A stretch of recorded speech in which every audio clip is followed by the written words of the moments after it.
Hi, Marco's on Twitter asked, how do I recreate the bass sound from Tempest's More Pressure, which is a sound that sounds a little bit like this.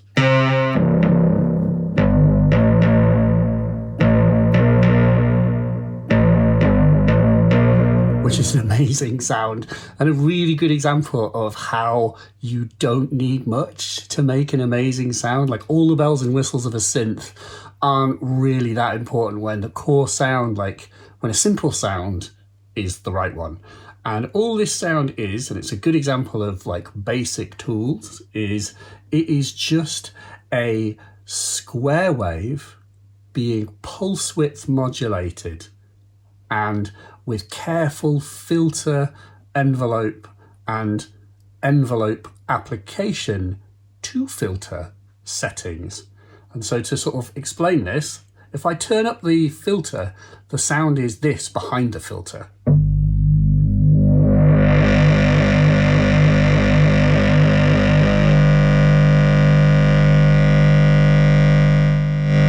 So that is just a square wave. There are different shapes of wave in synth, but a square wave, so-called because it looks a bit like a square, is this one. And pulse width modulation is where you take the shape of the square and you, if you imagine that there's a line connecting the top of my hands, pulse width modulation is shortening the width of the square. The square squeezes and expands in width. That is, the width of the pulse gets modulated, pulse width modulation.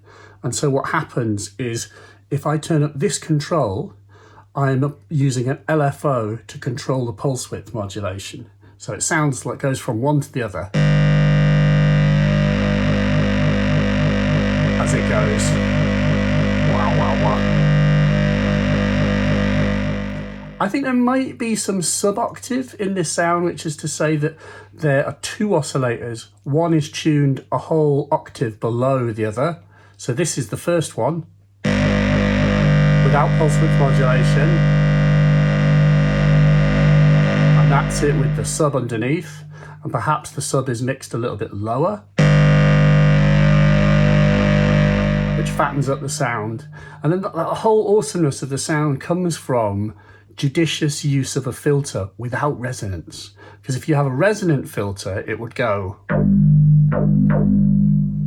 which is a nice sound, but it doesn't do that. So with resonance, it allows the full amount of bass to come through, because on a lot of filter designs, when you increase the resonance, you lose bass. Makes a cool sound as well, but with low resonance, you'll get the bassiest, warmest sound, which is what's happening here. And so the filter is quite low, but then there's an envelope applied to the filter to give it this kind of boom. You hear there's a little like, there's a little hit. And this is the control that controls how much that envelope is being applied to the filter.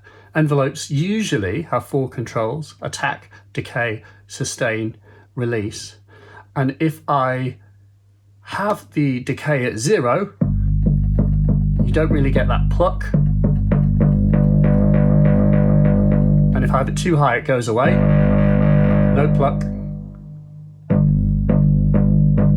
So you hear how short attack, slightly longer decay but quite short, and then a reasonably long sustain and a nice long release. So you can just hit the key and you get a nice like ringing out bass sound.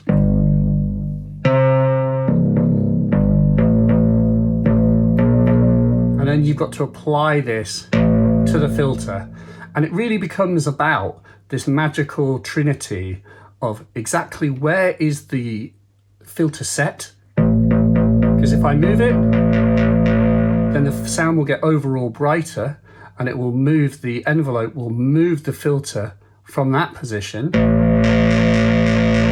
I move it higher, now it's bright all the time, but you're still getting a pluck. So what you find is you've got to have the filter down quite low. You've got to have the amount at a reasonably controlled level, not all the way up. low, so that the register of the filter stays low. And that's what creates animation and like the little bit of plucky movement, but whilst overall making the sound quite dark and sort of gloomy, which is what just makes it sound so sort of menacing and cool.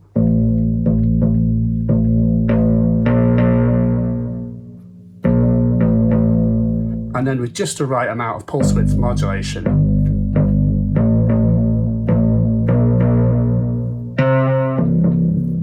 Really cool. You don't need much to make wicked sounds, but it's all about tasteful, judicious use of a few controls, and I think this is a really good example of it. So more power, Tempest. Thanks.